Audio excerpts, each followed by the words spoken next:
My name is Turiya Vallis. I have an MED in special education, working with children who are coming out of emotionally challenged homes. I am also a singer-songwriter and an artist. And when I heard about this project for Waging Peace, I was so excited because it's right up my alley and it's what I talk to a lot of kids about. So when we talk about waging peace, I don't think about it as something that's over there that we have to actually try to do. I think about it as a reset, because I truly believe that the body's natural state is peace. And so when we talk about waging peace, it's getting back into coherency or balance. And the reason why we can see that right now in terms of science is because of the nervous system. And when the nervous system is coherent and it's flowing correctly, then a peaceful state is a natural byproduct.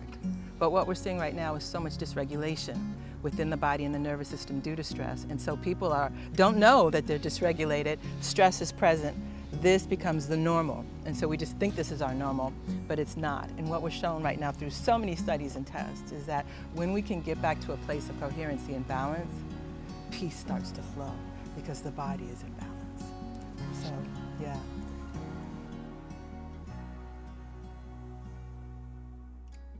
Are you okay with being courageous enough to tap into that? Attenuate to yourself, and that's where the peace will be. I think that's another thing about waging peace.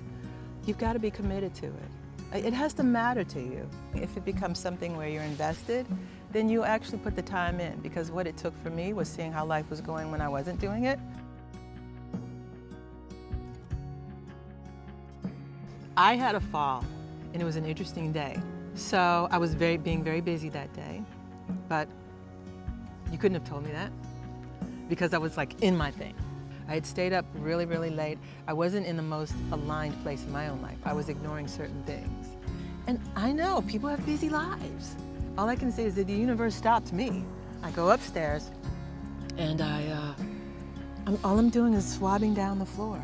And I literally heard something inside of me say, slow down, just slow down. But you know, it was an overall thing in hindsight. I could just feel this urge inside of me, slow down. So I'm thinking I'm slowing down, and then I hear the urge again, slow down. And I'm literally not doing anything by that time. I'm just kind of using my foot to swab the floor. And I could feel this urge. Call it your intuition. It's what we think, it's what I just spoke about. And I was like, wow, I'm going so slow. And don't you know,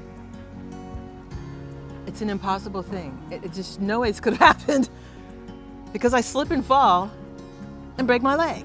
It was a monumental moment because in that moment I saw everything I'm doing. I had like 5 friends and everybody's doing different kinds of healing modalities. And all of them were like, haha, it's the universe. Haha, haha, it's the universe telling you to slow down. It was life-changing. So I was like, okay, with this, we're going in a different direction. It was a wake-up call, so I needed to listen because sometimes we'll get these calls. The question is, will we listen?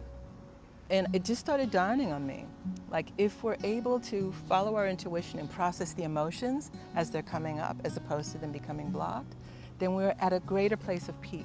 Again, it has to do with like a willingness.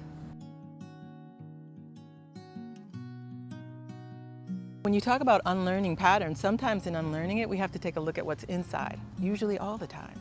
And so when we take a look at what's inside, it may become uncomfortable, you know? But we have to unlearn them. Where are we getting them from? The majority of the patterns are coming from households, what we grew up in. Our parents didn't intend to give us these patterns, or our ancestral lineage didn't intend, but we kind of inherited it. People who come up in chaotic homes are missing cues because they're not taught how to relate to other people. We get trapped parts of ourselves that didn't get to mature because usually we had to cope. And in our coping, we had to move forward, and this piece still got left there. It didn't go anywhere. So by processing our emotions and learning how to deal with what actually happened when it happened, we get to pull these pieces of ourselves forward into the present moment. And then, our system goes into greater regulation. So unlearning takes a lot of present moment awareness.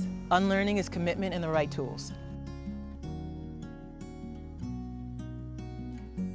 Believe it or not, some of the tools are things that a lot of people may not like, but they love the results of. Like meditation. Meditation is a phenomenal tool if we can get ourselves to calm down, because then the whole brain starts to reboot. Acupuncture is an amazing tool. Why? Because acupuncture works with the energy meridians, which heals where the energy gets blocked. Yoga is an amazing tool. Somatic breath work or somatic body work is an amazing tool. Massage is a wonderful tool. Working in communities is a huge tool. We need each other. If we can use gratitude, we can see, oh my God, look at how much is actually working for me. It doesn't cost anything. It costs nothing to do these things. But what does that call for? A lot of self-love. You know, it takes changing the concept of self. Can I change the concept of myself? The time that you put in to become the person you have to be is precious time. And your happiness is precious.